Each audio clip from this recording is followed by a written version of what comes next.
Hello there everyone, Ashnflash here, and welcome on into a LEGO Jurassic World Dominion set review. Today we are looking at set number 76947. This is the Quetzalcoatlus Plane Ambush. I just listened to the audio of Google telling me how to say it. If I didn't say it right, let me know down below. Help me with the engagement. Spell it out phonetically. You know, that's why a lot of the videos are doing well, I think, for these, because you guys help by trying to correct me. Anyways, this is retailing for $39.99 USD or $49.99 Canadian. It has 306 pieces, and I actually managed to pick this up early from Mastermind Toys here in Canada. And it's a really interesting set, honestly. Like, it's very unique. I'm trying to look back at Jurassic World.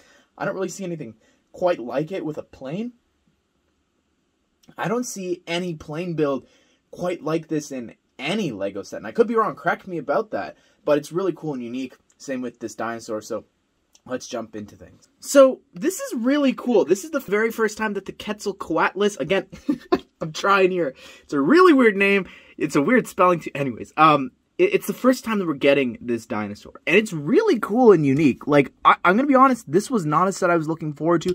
As I built this, as I built the plane, it really turned me around. Like, this is such a unique looking dinosaur in general, but then of course, to see it here in LEGO form is really awesome. This long, again, I apologize with my anatomy of dinosaurs, but it is it's like a beak, and it is really cool. I really love how that can actually clamp. The furthest it can go is all the way like that, but you can see it is actually beginning to detach, so you don't want to do that, but it does snap there. That is actually where it stops.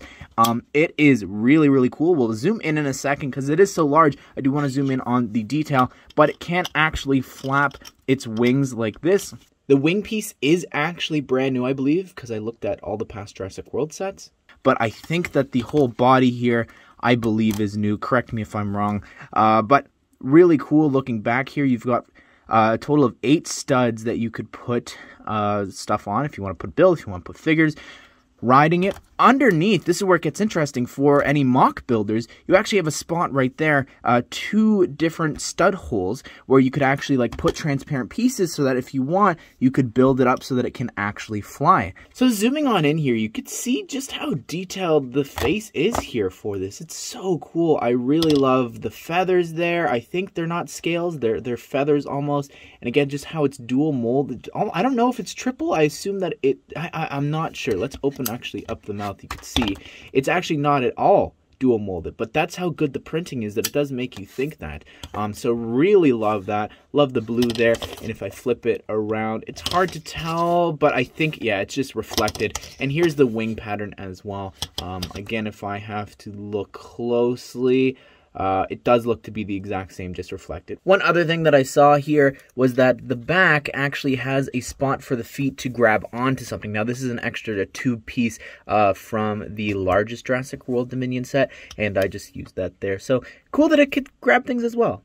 So here's the plane, and I just tried to read the description to see if you could, if there was an official name for it or something, but to my knowledge, I don't think there is. I did something kind of reckless, and surprisingly, it all stayed together. That is how strong the build is. When I was moving this over here, I grabbed it by the back here. And don't twist it, but it was actually sturdy enough to actually hold on for a bit. So don't do what I just did. I guess you could see the undercarriage here.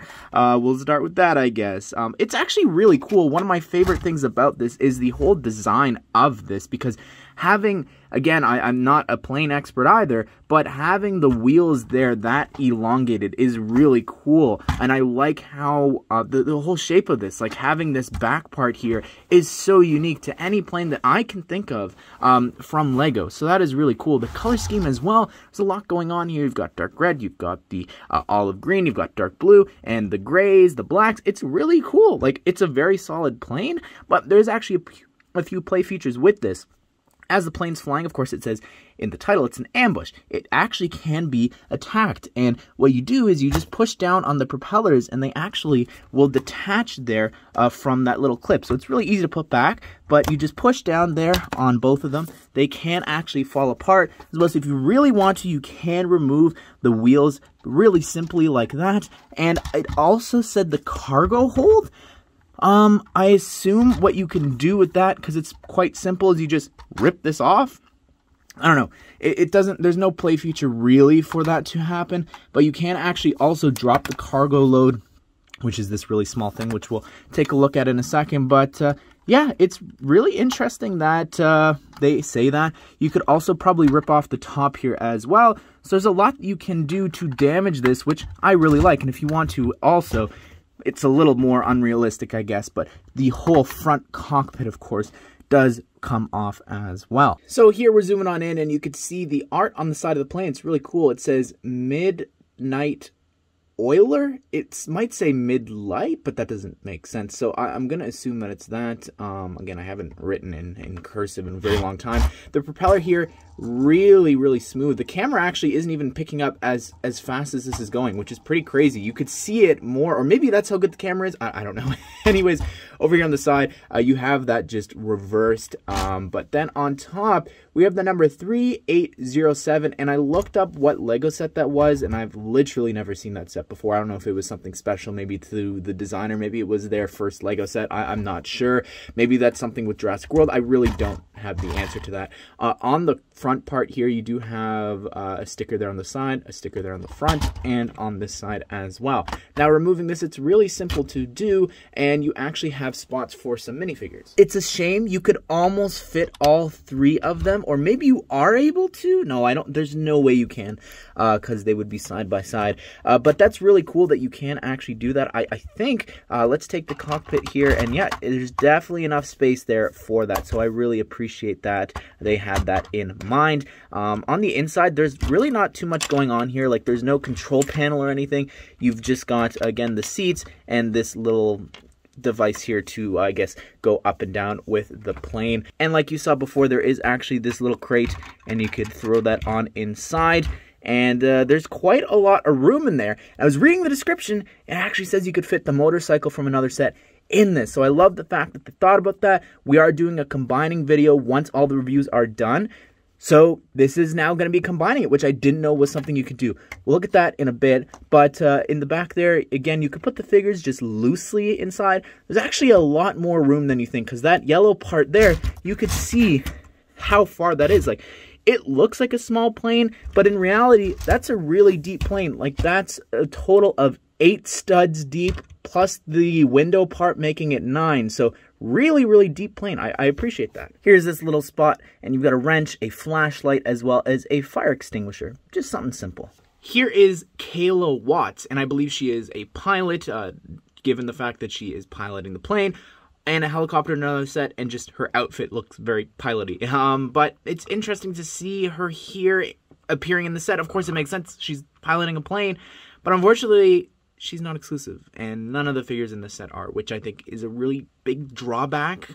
The torso printing, really extremely detailed. Like, I love just the different colors and everything that you've got there with the sand green, the dark tan, the light tan, all of it to make the fur effect and everything. I really appreciate that, and using the Black Widow hair piece here, I think it's cool to see in medium nougat. When was the last time? Captain Marvel, I think. The face here looks pretty good. And then on the back, she does have this sort of angry expression there. And she's got some back torso printing there as well. Owen Grady, what am I going to do with you, man? This figure, I think it's becoming one of the figures that I have the most in my collection after this wave.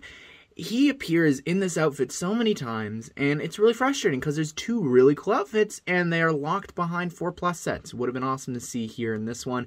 But nonetheless, it is a fine figure. I think that my review of this is going down as it continues. Also, this isn't even from Jurassic World Dominion. It's already appeared in other Jurassic World sets, so anyways, the face is really good, and it captures his likeness, I think, super, super well. And if I spin it around here on the back, you could see he has this upset expression. Claire Deering, this is the 3rd and final set that she appears in this outfit in. Again, it's not rare, it's not exclusive at all. She does have an exclusive outfit to another set, it's a retail exclusive. Haven't found that one just yet. But anyways, the torso, it's fine. I think that this torso isn't as bad as some of the other ones. I don't know, it has this weird speckle effect. You can definitely still see that there. I have no clue what's going on, if that's a problem with printing dark red on teal. The face, again, like I've said in the other reviews, I'm not the biggest fan of it. I feel like it kind of captures her likeness, but I don't know. She's got this scared expression here on the back, and she's got some back torso printing as well. Well, there you have it, everyone. That is the Quetzalcoatlus Plane Ambush, and I don't know. I love the set, which is something that I rarely say, I think, when it comes to reviews, is that the set is fantastic. And the dinosaur is really cool. Awesome that it has all these new pieces in this one set. The figures are the biggest drawback to me. I think that, especially with Owen and Claire, they're just... it's so frustrating, honestly, with a big wave like this. I'd love to hear your thoughts on this. What do you think of it? What do you think of the plane? What do you think of the dinosaur? Again, really, really cool exclusive stuff in here. There's a lot to like about this set, and if you don't get the other sets, I definitely see the appeal. But anyways, everyone, let me know down below what you think of this. Hope you guys did enjoy the video. Hope you all have a great day. We'll see you all in the next one.